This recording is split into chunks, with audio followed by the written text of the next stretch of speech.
The 12th book, his crater or monas. The workman made this universal world, not with his hands, but his word.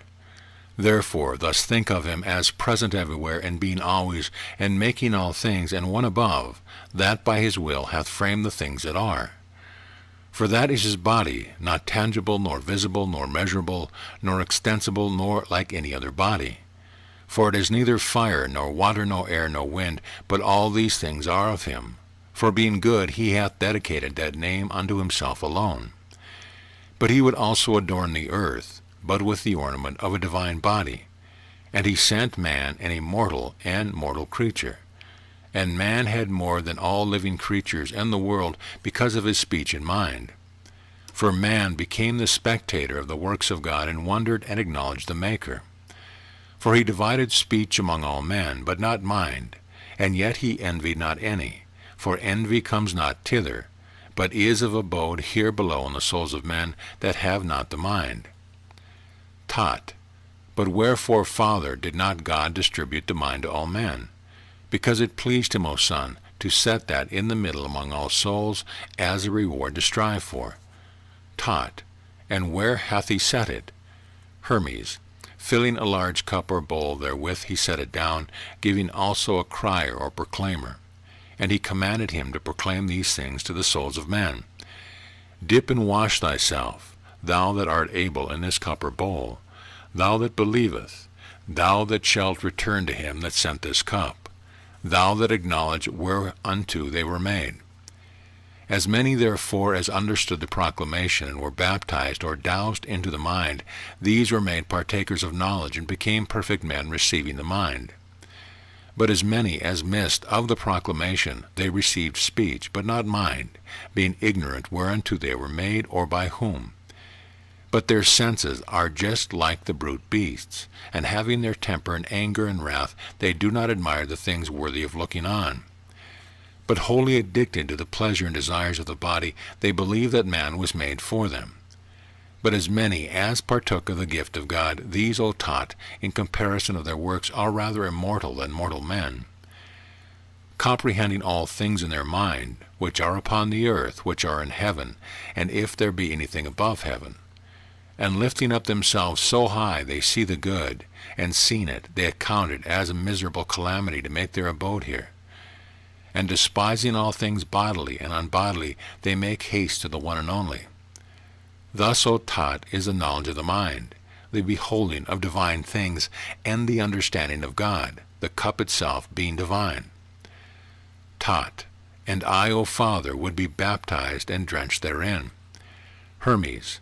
Except thou first hate thy body, O Son, thou cannot love thyself. But loving thyself, thou shalt have the mind, and having the mind, thou shalt also partake the knowledge of science. Taught. How meanest thou that, O Father? Hermes. Because it is impossible, O Son, to be conversant about things mortal and divine. For the things that are, being two bodies, and things incorporeal, wherein is the mortal and the divine, the election or choice of either is left to him that will choose, for no man can choose both. And of whichsoever the choice is made, the other being diminished or overcome, magnify the act and operation of the other. The choice of the better, therefore, is not only best for him that choose it, by deifying a man, but it also showed piety and religion towards God. But the choice of the worst destroys a man, but cloth nothing against God, save that as pomp or pageants, and when they come abroad, cannot do anything themselves but hinder. After the same manner also do these make pomp or pageants in the world, being seduced by the pleasure of the body.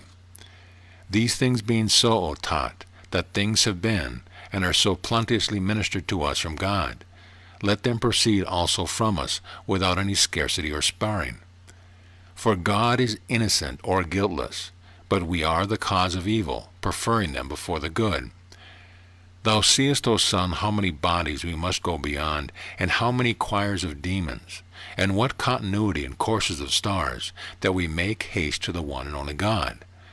For the good is not to be transcended. It is unbounded and infinite, unto itself without beginning, but unto us, seeming to have a beginning, even our knowledge of it. For our knowledge is not the beginning of it, but shows us the beginning of it being known unto us. Let us therefore lay hold of the beginning, and we shall quickly go through all things. It is indeed a difficult thing to leave these things that are accustomable and present, and turn us to those things that are ancient and according to the original.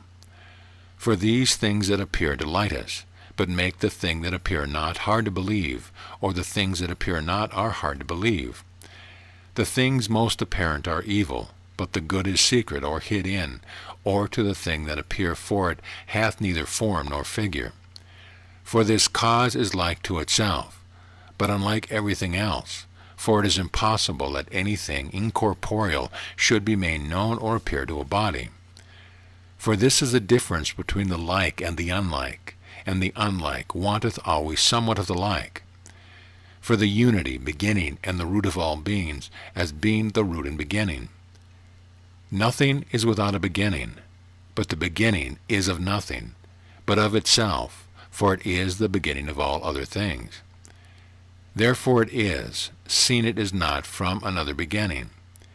Unity therefore, being the beginning, containeth every number, but itself is contained of none, and begetteth every number, itself being begotten of no other number. Everything that is begotten or made is imperfect, and may be divided, increased, diminished. But to the perfect there happeneth none of these. And that which is increased by unity, that is consumed and vanished through weakness, being not able to receive the unity. This image of God have I described to thee, O Tot, as well as I could, which oft thou do diligently consider, and view by the eyes of the mind and heart, believe me, son, thou shalt find the way to the things above, or rather the image itself will lead thee. But the spectacle or sight hath this peculiar and proper, them that can see and behold it, it holds fast and draws unto it, as they say, the lodestone doth iron. End of Book 12.